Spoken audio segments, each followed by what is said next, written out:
Good morning. আজকে হচ্ছে আমাদের পুরীতে তৃতীয় দিন। আজকে আমরা করবো হচ্ছে লোকাল সাইট সিন। আমি তো একদম রেডি, কিন্তু দীপ বসে বসে সিনেমা দেখছে, ভাগাম ভাগ দেখছিল বলে ওর লেট হয়েছে। ও এখন স্নানে গেছে আর আমি পুরো রেডি হয়ে বসে আছি। আজকে আমি পরেছি লং স্কার্ট। আজকে আমরা স্কুটি করে ঘুরবো, ইচ্ছা আছে, দেখা যাক এবার ওখানে গিয়ে দাম টাম কি। আমরা এটা ভেবেই রেখেছিলাম যে আজ আমরা বাইক বা স্কুটি রেন্ট নিয়ে ঘুরবো। স্কুটিটা নেওয়ারই ইচ্ছা, কারণ ওর মধ্যে কিছু জিনিস রাখা যায়। ইচ্ছা আছে গোল্ডেন বিচে গিয়ে স্নান করানো, তো এগুলো আমরা একটা প্ল্যান করেছি, দেখা যাক এবার কতটা কী হয়। গিয়ে বেরিয়ে দেখা করছি। এই যে আমাদের সকালে কমপ্লিমেন্টারি চা চলে এসছে। এখন বাজে 9:45, আমরা এখনও বেরোতে পারিনি। এই যে আমি একটা আইটিনারি বানিয়েছিলাম, আজকে লোকাল সাইট সিট করবো এগুলো, কিন্তু এত দেরি হয়ে গেছে, আমি জানি না কটা করতে পারবো। এই যে এইটার জন্য, এই ব্যাটার জন্য। এ কি, আমরা ফাইনালি বেরোচ্ছি, ফাইনালি।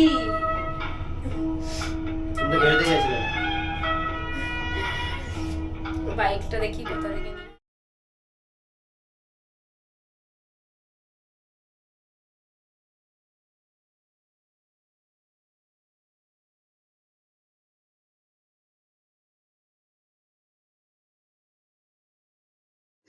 সিগাল থেকে বাঁ হাতে গেলে অনেকগুলো বাইকের রেন্টের দোকান আছে।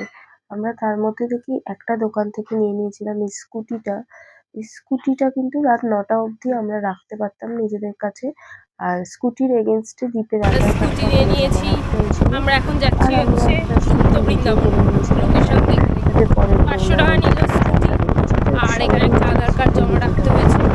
তো আমরাও সেটা করে নিয়েছিলাম। এই স্কুটিটা আজকে আমাদের সঙ্গী।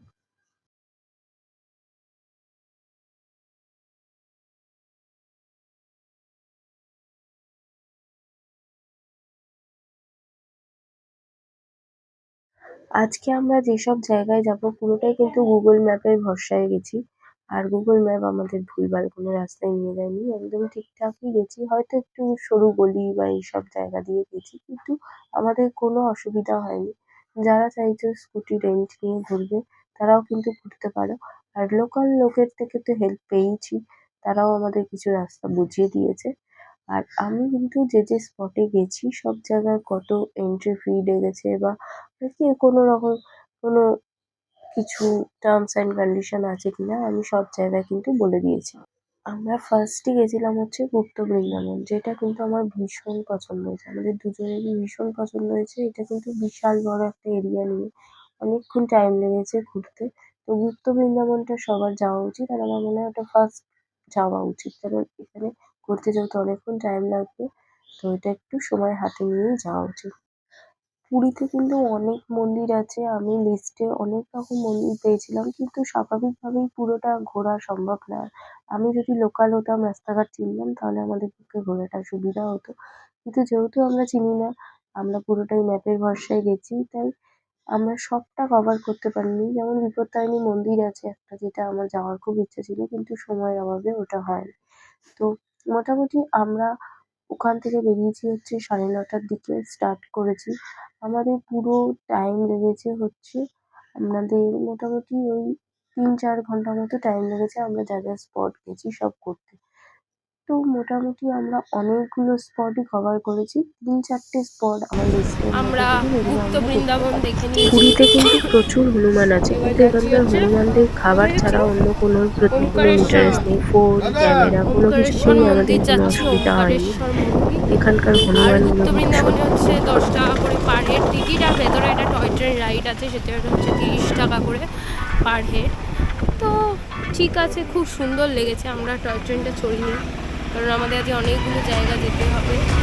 গিয়ে ভীষণ ভালো লাগে, গুপ্ত বৃন্দাবনটা খুব ভালো লেগেছে। অবশ্যই সবার আসা উচিত।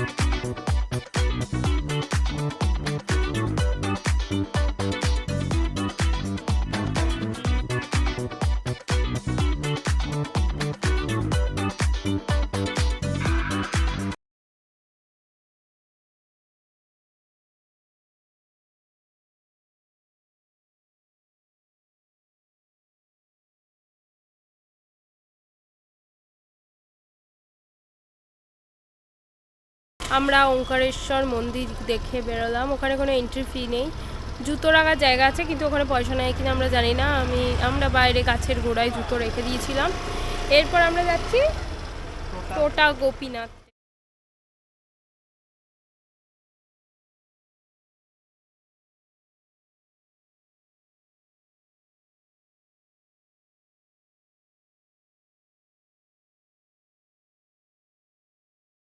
গুপ্ত বৃন্দাবন থেকে কিছুটা দূরেই একটা আশ্রম আছে। সেই আশ্রমটার কিন্তু খুব সুন্দর পরিবেশ।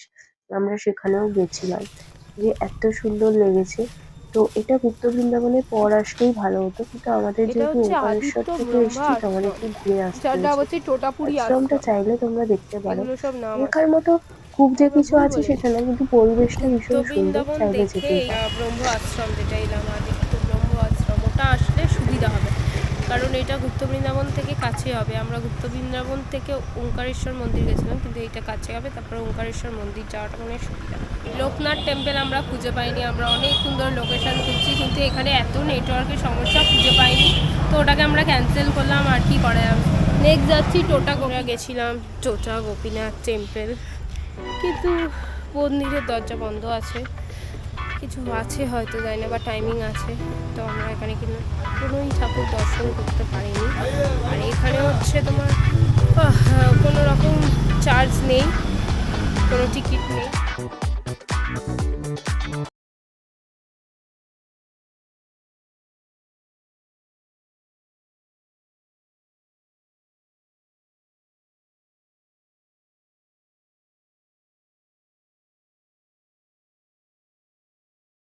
আমরা মার্কটেশ্বর টেম্পল এসছিলাম।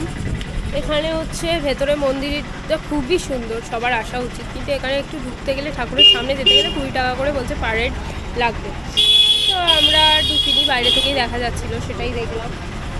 এবার যাচ্ছি হচ্ছে চন্দন সরোবর।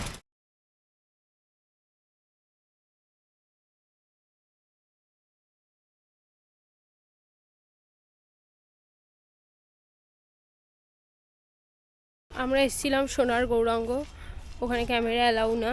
তার পাশে আরও দুটো মার্কেটেশ্বর মন্দির আছে, মন্দির মানে আর সোনার চন্দন সরোবর গৌরাঙ্গ এগুলো কিন্তু অ্যালাউ না, প্রত্যেকের আসা পাশে আরও উচিত। দুটো মন্দির আছে ভীষণ ওই সুন্দর লেগেছে এই ভিতরেই, চন্দন সরোবরটা, মন্দির তো চত্বরেই। আসাই উচিত, তো কারণ সেখানে এটা ক্যামেরা হচ্ছে অ্যালাউ, জগন্নাথ দেবের পিসির এখানেও বাড়ি কোনো রকম এন্ট্রি আর ফিস নরেন্দ্র নেই। পুষ্করিণী নামেও এরপর পরিচিত। আমরা যাব জাপানিজ টেম্পল, হনুমান মন্দির পাশেই দেখছিলাম, বেদি হনুমান যেটা, ওটা পাশে, ওখানে আগে যাব, তারপর দেখা যাক। আমরা এসেছি নীলাচল হাটে, কিন্তু এখানে হাটের কিছু দেখতে পাচ্ছি না, হয়তো সন্ধ্যেবেলা বসে, জানি না, কিছু হবে। আমরা ওই সোনার গৌরাঙ্গ দেখে গেছিলাম হচ্ছে বেদি হনুমান, ওখানে আমাদের টাকা নিয়েছে 5 টাকা করে টিকিট আছে ওখানে। আর হচ্ছে আমি তো সোনার গৌরাঙ্গতে কোনো রকম টাকা লাগেনি। তার আগে গেছিলাম হচ্ছে চন্দন সরোবর, ওখানেও লেগেছে 10 টাকা করে এন্ট্রি ফিস, ব্যাস। আর কোথাও আপাতত এন্ট্রি লাগেনি, এই হাটেও এন্ট্রি নেই, এখানে কিছুই নেই আপাতত, কিছু দেখতে পাচ্ছি না। এবার অন্য স্পটে যাই।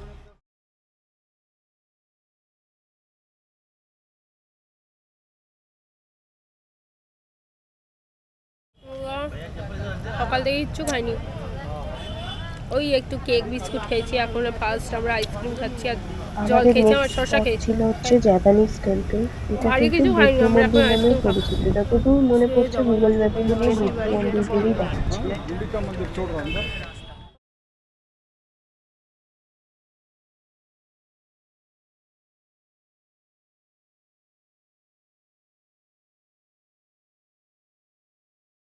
আমরা নীলাদ্রি বিচ গেছিলাম, কিন্তু আমাদের মনে হচ্ছে ওটা রাত্রিবেলা বেশি ভালো জাপানিজ লাগবে। টেম্পল তারপরে দেখে এখন আমরা গোল্ডেন বিচ গেছিলাম যাচ্ছি, হচ্ছে গোল্ডেন বিচ গিয়ে স্নান গুন্ডিচা করবো, টেম্পল, যেটা হচ্ছে স্নান করে জগন্নাথ খাওয়া দেবের দাওয়া মাসির করবো। বাড়ি, কিন্তু শুনলাম যে ওটা নাকি করোনার পর থেকেই নাকি বন্ধ আছে, তারপর বাইরে হচ্ছে থেকে বিকেলবেলা লোককে আসবো। ঢুকছে। এখন আপাতত স্কুটিটা আমাদের কাছেই থাকবে।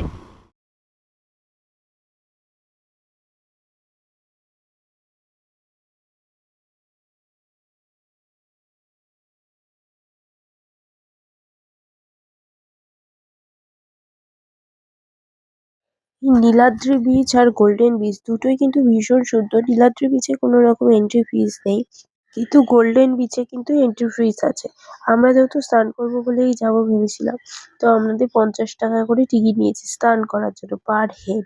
এই যে এটা হচ্ছে বিচটা ভীষণ সুন্দর। আর আজকে কিন্তু আমাদের যা যা স্পট আমরা ভেবেছিলাম সব ঘোরা কমপ্লিট হয়ে গেছে। আমরা গোল্ডেন বিচটাই কিন্তু আমাদের লাস্ট স্পট, যেটা আমরা এখানে স্নান টান করে এখন হোটেলে বাজে ফিরে যাব, 4টে, খাওয়া দাওয়া করবো। মানে আমরা এখন যাচ্ছি আজকে কিন্তু লাঞ্চ আমরা করতে। টোটাল কি 14খানা অবস্থা, স্পট ঘুরেছি। এতই দেরি প্রত্যেকটাই হয়ে খুব গেছে।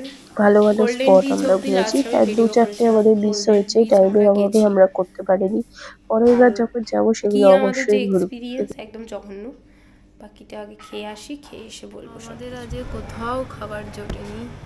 আমরা গেছিলাম হচ্ছে ফার্স্টে ভেবেছিলাম কস্তুরি যাব, কস্তুরিতে খাওয়া জোটেনি। তারপর ভেবেছিলাম ইয়েতে তারপরে সং অফ বেঙ্গল, ওটায় গেলাম, ওখানেও খাবার জোটেনি আমাদের। সব বন্ধ হয়ে গেছে রেস্টুরেন্ট এখন। যা হবে সব 5টা-6টার দিকে খুলবে। 6টা-7টায়। আর এতই খিদে পেয়ে গেছে আমরা, তাই জন্য আবার ঘুরে ফিরে কালকে রাতে যেখান থেকে বিরিয়ানি নিয়েছিলাম, দীপের তো ভালো লাগেনি, আমার তো ভালো লেগেছিলো, তো ওখান থেকে নান আর চিকেন কষা নিয়ে এই চিকেন বাটার মশলা নিলাম। আর কি করব, এত খিদে পেয়েছে আর ভালো লাগছে না, সকাল থেকে আজকে খাওয়াও হয়নি। আমাদের ফাইনালি আমাদের লাঞ্চ এসছে। কটা বাজে এখন? আমরা 5টার সময় লাঞ্চ করছি, আর কি বলবো। যাই হোক, খেয়ে নিই আগে। গোল্ডেন বিচ গেছিলাম, ওখানে আমরা 50 টাকা দিয়ে টিকিট কাটি, যেটা স্নান করার জন্য। কিন্তু মানে বিচটা অবশ্যই সুন্দর বিচটা, কিন্তু ওখানকার সিস্টেম কিছু খুবই বাজে লেগেছে। আমি জানি না অন্যদের কেমন কী লেগেছে না লেগেছে, আমার তো ভীষণই বাজে লেগেছে। প্রথম কথা হচ্ছে ওখানে যে চেঞ্জিং রুমটা আছে সেখানে দুটো মানে বাথরুমেরই লক নেই। সবাই ওপেনলি চেঞ্জ করছে, কি করবে, লক নেই, কিছু করতে পারছে না। তো ওখানে চেঞ্জিংয়ের যে রুমটা সেখানে লক থাকা উচিত, যতই লেডিস হোক, কিন্তু ওখানে তো লক থাকা উচিত। এটা একটা খুবই বাজে। আর একটা হচ্ছে যে আমি যখন চান করতে যাচ্ছি, জামা কাপড় নিয়ে যাচ্ছি, সেই জামা কাপড়টা যে ব্যাগটা, সেই ব্যাগটা রাখার জন্য আমার একটা জায়গা দেওয়া উচিত, যেটা ওদের নেই দেওয়ার। তো ওই ব্যাগটাকে ক্যারি করে তো আমি আর স্নান করতে পারবো না। তো এই দুটো জিনিস হচ্ছে খুবই বাজে লেগেছে। মানে কোনো ব্যাগ রাখার সিস্টেম নেই, ব্যাগ আপনাকে বাইরে রেখে সমুদ্রে নামতে হবে। আমরা বেরোবো বিকেলবেলা, কিছু কেনাকাটা আছে, আর নীলাদ্রি বিচ যাবো, এটা আমরা ঠিক করেই রেখেছিলাম। ওখানে যাবো বলে আমরা এখন রেডি হবো। আবার চলে এসেছি নীলাদ্রি বিচ। এদিকে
এরপর একটু নীলাদ্রি বিচের সামনে থেকে ফুচকা খেয়ে নিয়েছিলাম, ভীষণ সুন্দর ছিল ফুচকাটা।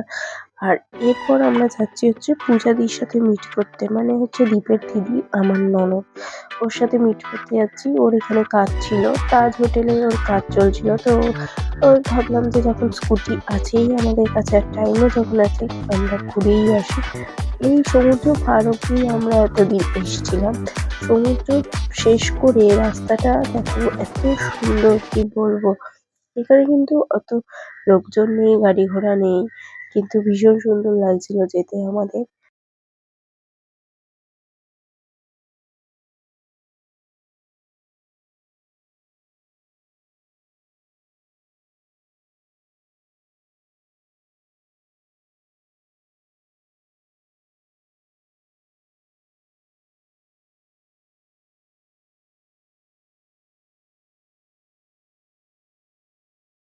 আমরা দেখা করে ফিরে আসছি। ও বলল যে ওরও কাজ হয়ে গেছে লাইট হাউসের সামনে বসতে, তাহলে আমরা একসাথে একটু আড্ডা দেবো। তো ওই লাইট হাউসের সামনে থেকেই আমরা নিয়ে নিয়েছিলাম একটা মাশরুম পকোড়া, যেটা খেতে মোটামুটি ছিল, কিন্তু এখানে মাশরুমের টেস্ট কিন্তু আমার বেশ ভালো লেগেছে। আমাদের ওখানের থেকে আমার আলাদা রকম লেগেছে। বাটার কর্ন চাট খেয়ে নিয়েছিলাম, দিয়ে একটু মার্কেটে ঘুরে বেড়াচ্ছিলাম। যেহেতু আজকে লাঞ্চ অনেক লেটে করেছি, সেরকম ডিনার করার ইচ্ছা ছিল না, তাই আমরা টুকটাক নিয়ে কিছু এসেছি খাবার স্ট্রিট ফুড আলু গুলো দম খেয়েই আজকে আমরা ডিনারটা কমপ্লিট করেছিলাম। বেশিরভাগই তার মধ্যে তার ছিল মধ্যে হচ্ছে আছে মিষ্টি। হচ্ছে আর এই যে মার্কেট টাইপের এত রসগোল্লা। সুন্দর লাগে রাত্রিবেলা, আমার তো ভীষণ ভালো মাটির লাগছিল উপর কি? ঘুরে বেড়াতে। আর তারপরের দিন তো চলেই যাব, মনটাও অনেকটা খারাপ হয়ে যাচ্ছিল। এই যে রসগোল্লা।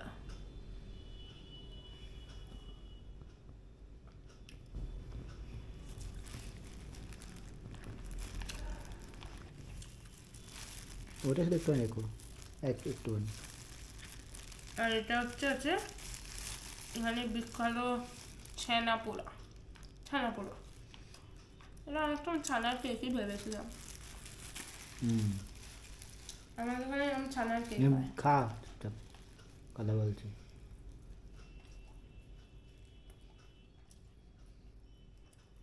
হবে না?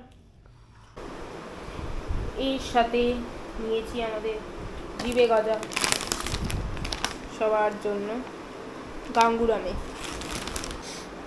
ব্যাস এইটুকুই।